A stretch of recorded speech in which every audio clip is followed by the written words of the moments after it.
Hello, Higher Running family. I wanted to come on and take a minute to make a quick video about training blocks and kind of how to structure them for whatever your goals are.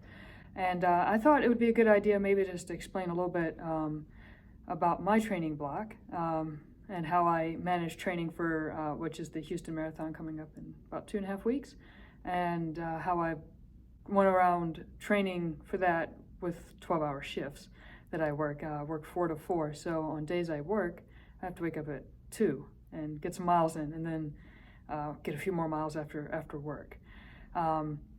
So the way I look at my training block, it's in 2-week cycles. So there's the traditional 1 week where you have a workout, maybe a second small workout and a long run in any 7-day block. But it's not a bad thing to think outside the box and do 7, 10, or 2-week blocks for those who are shift workers, or if you have any sort of injury and you just need that one extra day between any big workout. It's okay to have, a floating schedule where you might work out on a Tuesday or a Thursday. You might have a long run on the weekend, but you have to switch and do it on a different day for life events or for your health. So with my schedule, it's 2 weeks. So on my long work week, I work Monday and Tuesday, Friday, Saturday, and Sunday. And those are 12-hour shifts. So that's my 60-hour work week. Then the next week, I'll be off Monday and Tuesday. Then I do work Wednesday, Thursday, and then I'm off Friday, Saturday, Sunday. So you could think about it as a push and float type of scenario with the training block. So I could do a bigger week on the shorter work week, and then be a little bit more modest and have a few more recovery days for the bigger training block.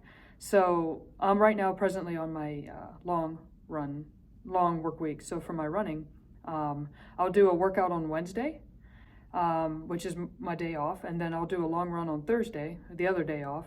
But I won't have any expectations for that long run Thursday. Just try to cover volume time, just time on feet, and don't worry too much about the pace because my legs are going to be a little bit tired. But why I structured it that way is I can't get in a long run when I'm working 12 hours in one of any particular day.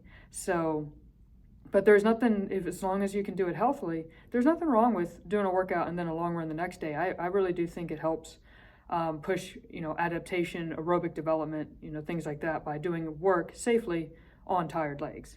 Now the flip side, the next week, which would be a short work week, I would kind of do the more traditional split. Tuesday, I would help myself to a little bit of an interval session on the track, and then go back to work on Wednesday and Thursday, and I'll just do my easy miles.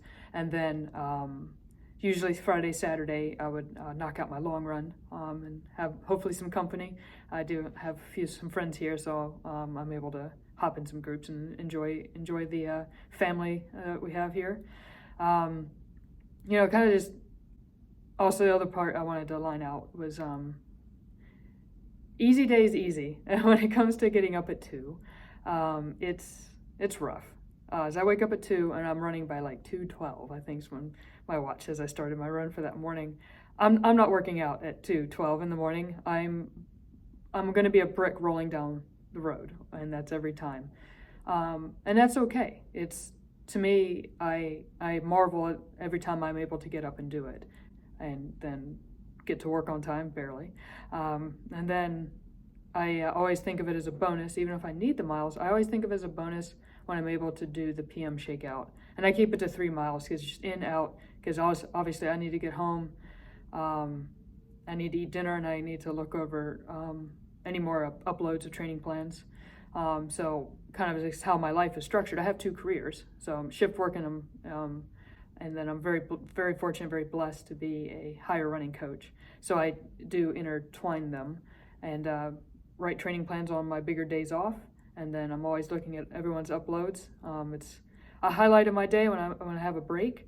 I can look at what my athletes have been doing, and it just kind of gives me a nice little boost. A little redirection, and I'm always excited when I get my Training Peaks notifications that people have done the workouts. But basically, I just want to hop on and explain a little bit about, don't be afraid to do a 2-week training block. Don't be afraid to push a long run. You know, at the end of the day, if you miss a long run here and there, as long as you're nailing a really good one every 3 weeks, you'll probably be okay. And just know 80% if you're doing a 12, 16-week block, if you can get 80% of the work done the way it's supposed to be, you're going to be fine. Consistency and showing up is what works. Anyway, have a good one.